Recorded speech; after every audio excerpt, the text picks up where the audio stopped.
Thank you.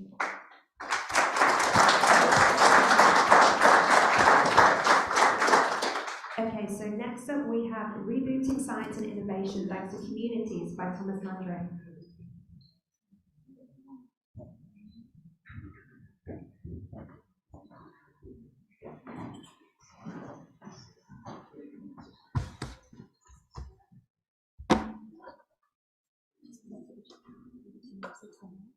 You can say Thomas Landrain. Do we have a plug for the computer? Oh yeah, it's one. Huh? Oh no. Oh no, it's here. Sorry. And then.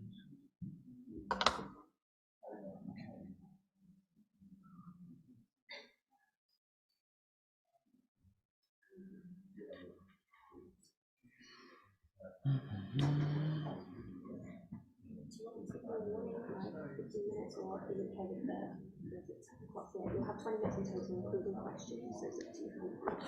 Sounds good. So I'll give you maybe say my hand up when you've got 5 minutes left. Should I do that? Yeah, thank you. All right, that's microphone. Hi, is here. Okay, so take it away. All right.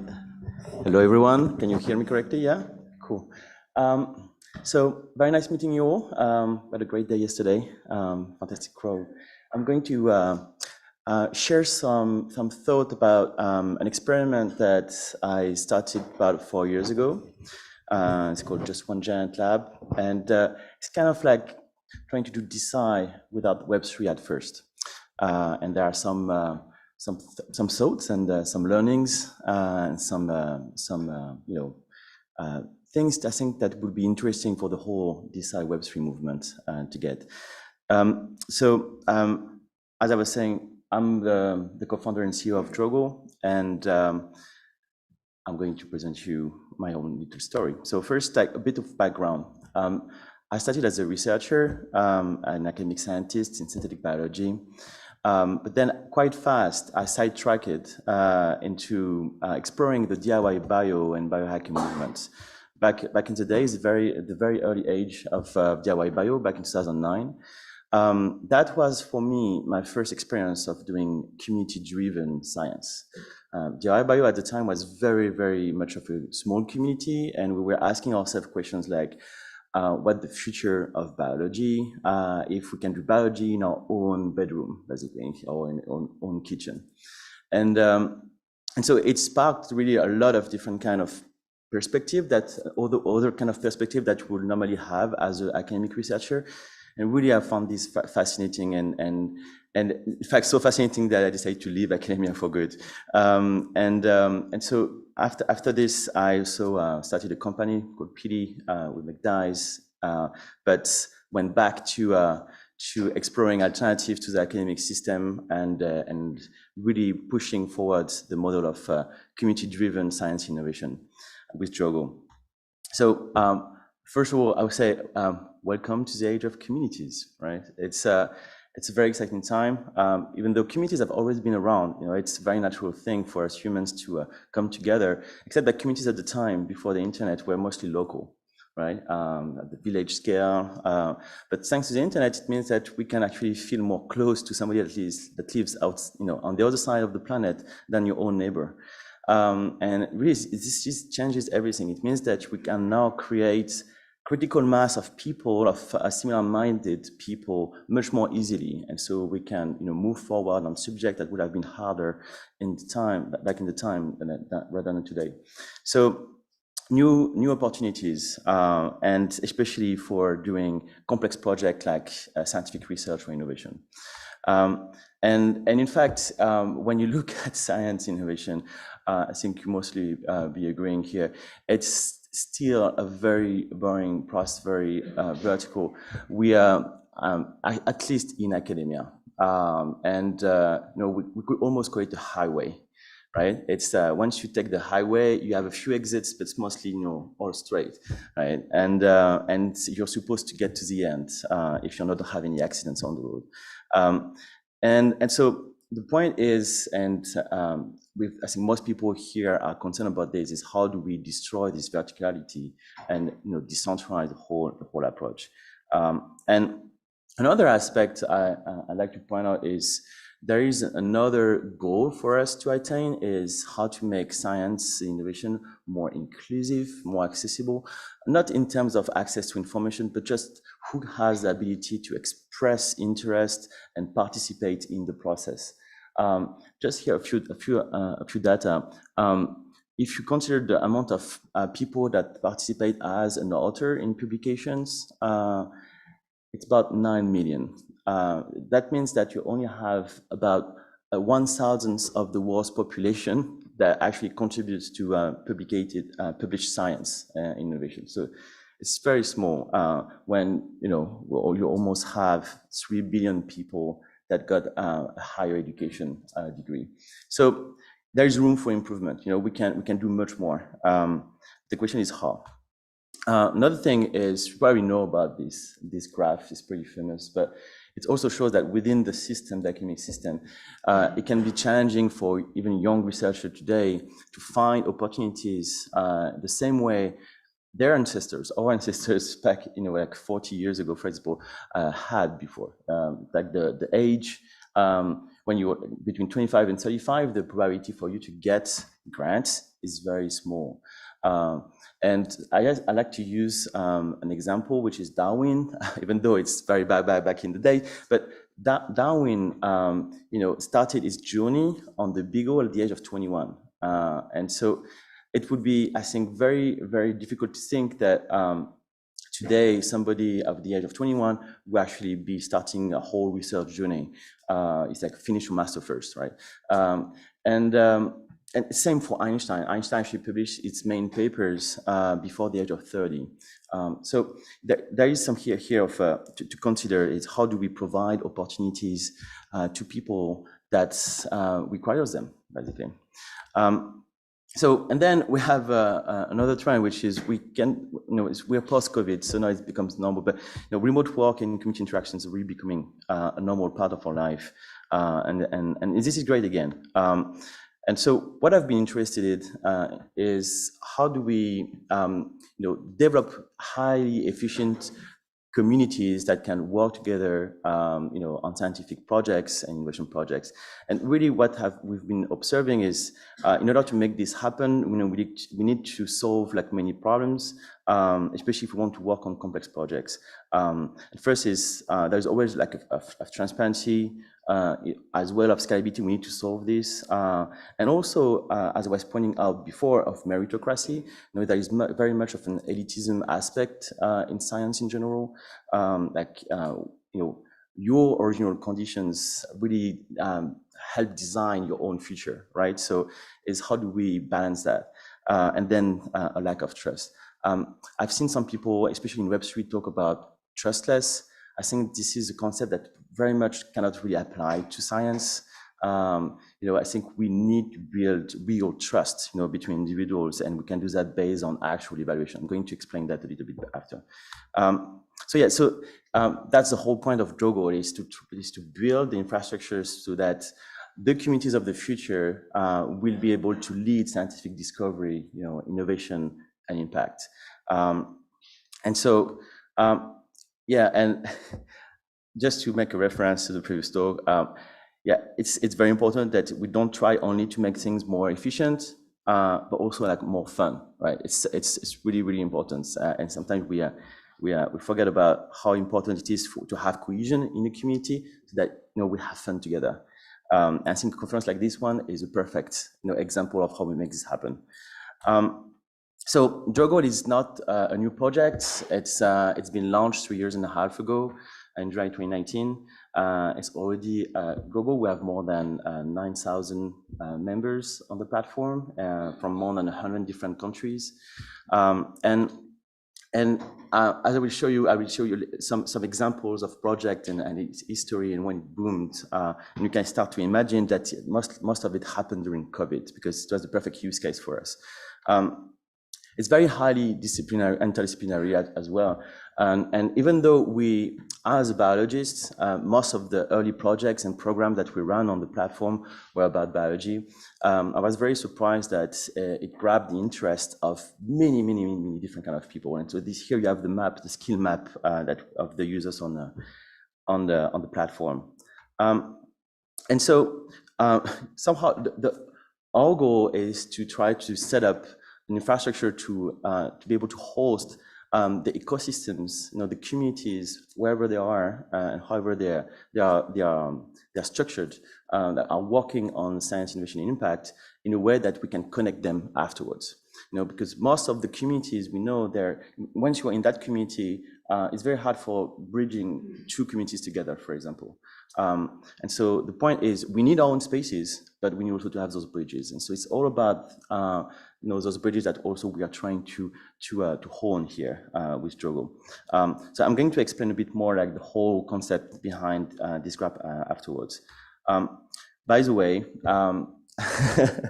I've made a little experiment. I've just created a space on the Drupal platform for Design London.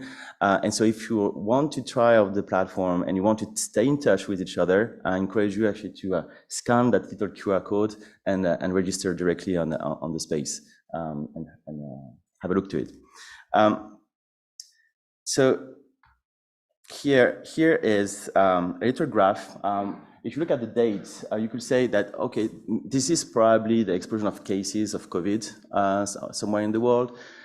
You wouldn't be so wrong thinking this, but no, it's actually been the explosion of our users on the platform because of COVID. So 6 months before COVID happened, we launched the platform. July 2020, we have about 500 users and experimenting there and there. And then we decided to when COVID hits, I mean, we exactly designed Drogo to be able to face such a situation. Like, how do we mobilize vastly, a large network of contributors that can work together on solutions to battle COVID, the COVID pandemic. And so we launched the Open COVID-19 program in the end of February 2020. And as you can see, it's just literally an explosion. And so it just shows that when you have, when you offer like a door for people to express themselves and you give them opportunities to contribute, like they jump on it. It's really incredible. And so, and really at the time, there was no other really like places.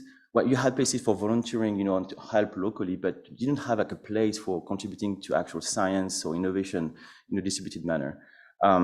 So it really showed that there was an eager to be able to do that. And so Open COVID-19 has been so far like the most successful program that we've run on Drogo. We mobilized more than 4,000 people and more than 150 projects were done. And really the way it was organized is what we call as a giant lab. And the goal of a giant lab is to bring people and organizations together, and so these people and structure are able to share like funding, assets, expertise, and facilities. It's what we call support, and that support is only accessible for project that has been validated by the community, and that validation has been done by a proper evaluation process. And so the whole point is that we want to make this process as open, inclusive, and efficient as possible. And I'll just tell you how. First is we actually designed an original process, evaluation process that is adapted to communities, to community setups, which is what we call the community review. The principle is that you want evaluation that is normally a pain in the ass for any organizations to do, to make it like super streamless. We were in a pandemic situation where there was urgency. So we couldn't just create an evaluation process that would take months to take place. Also, there was literally thousands of people knocking at the door. So how are we going to recruit reviewers there and there to do normally their job? So we had to design an entirely new system. And the way we've done it is we actually asked the project leaders to be the reviewers themselves. And in fact, we made it mandatory. So for example, if you're a project leader and you apply to get a grant and you have to be evaluated yourself, if you don't evaluate other, even though your project has been very well evaluated, you don't get anything. And so we ask usually project leaders to evaluate between 3 and 5 projects every time. And what that means is the ratio between projects and evaluators, reviewers, is always the same if you are at 10 projects or 1,000. So it's very scalable. And because it's mandatory, you can actually put harsh deadline, and people really are in the dynamic. So usually the deadline for reviews are like just 1 or 2 weeks after the deadline for application has been. That has enabled us to create also a new rhythm for evaluation, which is kind of like continuous, meaning that we had cycle of evaluation every 3 months. And this opens up a new model for funding as well. The funding is it was done thanks to what we call fast and additive macro grants. And so your project, you're going to apply, and maybe you don't make it, and that's fine. Normally, when you don't make it to a call, it's like, okay, I have to do something else because maybe there is no other code like this one, so I have to reconsider actually my project, whatever. Like it's like you're almost playing your life on the deadline. This is plenty wrong. So what we've done instead is, so you can participate.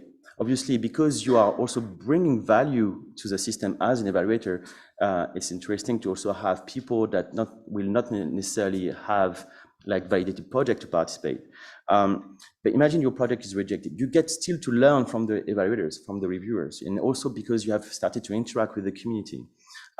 You apply again 3 months later, and then you get it. In fact, we have so many examples in the Open COVID-19 program of projects that only succeeded in the second time, or even in the third time. They were like in the top 3 projects afterwards. So this enabled a learning process that was going to help so many projects that were not ready at the time of the deadline.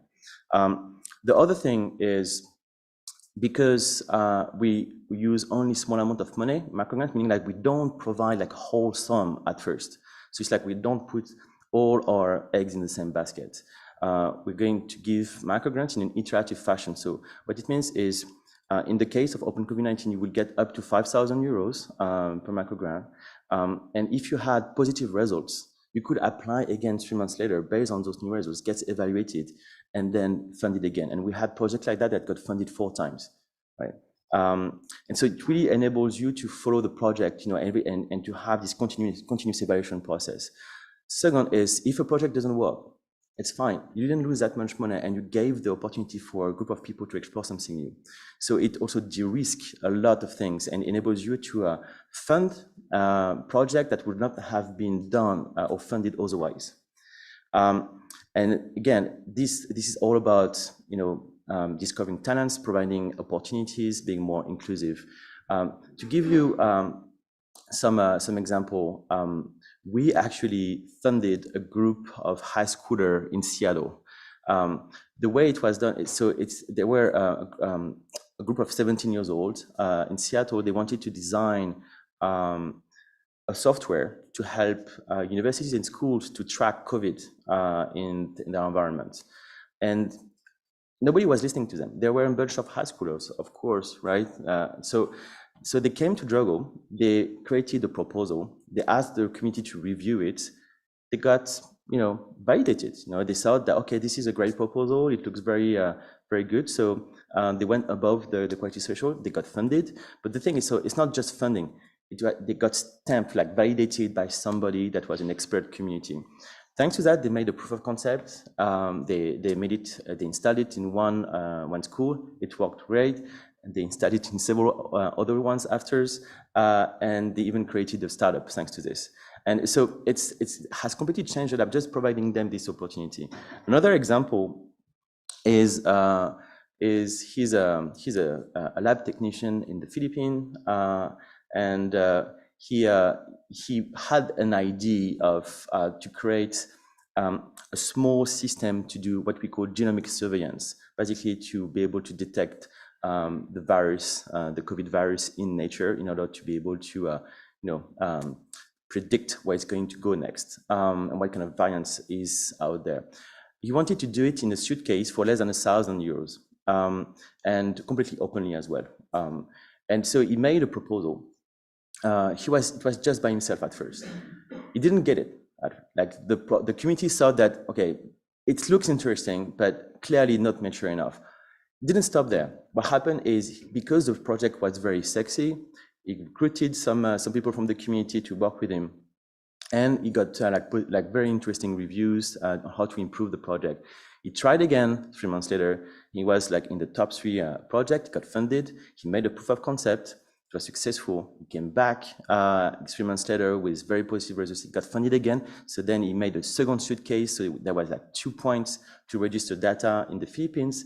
That was so successful at some point that the National Public Health Agency of the Philippines heard of him, and is now actually collaborating with him, on projects. So it just shows that he was nobody at first, but because we gave him just a little bit of legitimacy and funding and an ecosystem to work with, he was propelled forward very much. And so it's plenty of stories like that. And so at the end, when you look at the impact of Open COVID-19, it's not much money that we have allocated to projects. It's 120,000 euros overall. But the impact that it had, at the end is drastic. So there was 22 functional solutions, like the diagnosis test, the genomic surveillance project I just told you about. Also, we had 3 open source diagnosis tests created. In fact, 3 of them went to the X Prize in the semi-final, and 1 of them was in the final, just to show you that even though those projects were done in a community setup with not much resources, the way people were organized together was done in such an efficient manner. The level of collective intelligence was so high that they could compete with projects done by very well-funded startups and institutions. Incredible. It's really incredible. The 10 papers published, but what's interesting as well is the level of diversity. So almost half of the funded projects were led by women, which is much higher than what you normally find in innovation programs. And also, we had basically people from all continents. So it was, with not much resources, the impact that we had was massive. In fact, when you look just at the yield, if you take the amount of funding and the impact it had, not just on science and innovation, on knowledge and people's life, Thank you. It's like we almost could say that this approach really is almost 10 times more efficient than what you normally find. And so our goal is now that how do we push this way of doing things, to other places, like to other communities, to other institutions, to other organizations. And so it's exactly why we are here at DeSci London, is that we've been experimenting with communities, and you are all trying to build communities yourselves. And so we know how hard it is. And so with Jogo, we are building the infrastructure to host your communities and to make them more efficient so that you can focus on your goals. So we'll be very, very happy actually to work with all of you. Jogo is currently Web2 based, but is in the process of integrating the Web3 elements as well to make us compatible with DAOs as well. So we'll be very happy to talk to you. Thank you very much.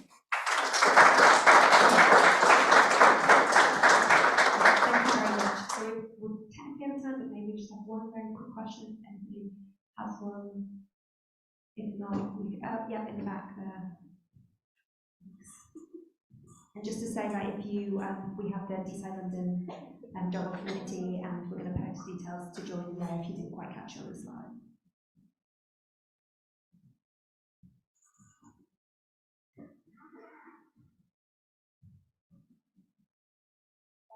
They're not, there's a question, okay. Okay, oh, there's one down here then.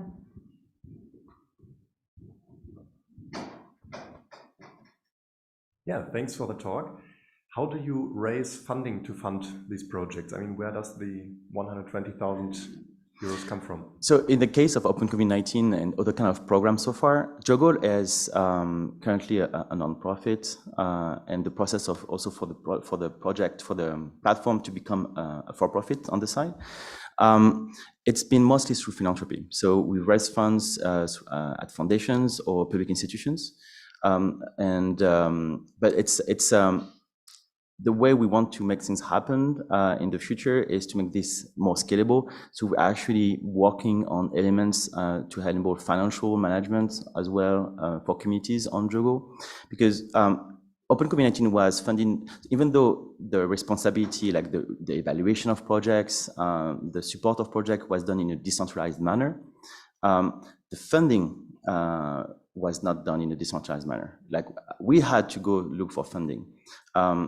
And so if we could find ways, and that's what we're working on, for the community to be also responsible for bringing the funding, that would be absolutely enormous. Because we were the bottleneck, basically. Great question. Thank you so much again. Okay, so if you can all be back here for 11, we've got a panel on ethics and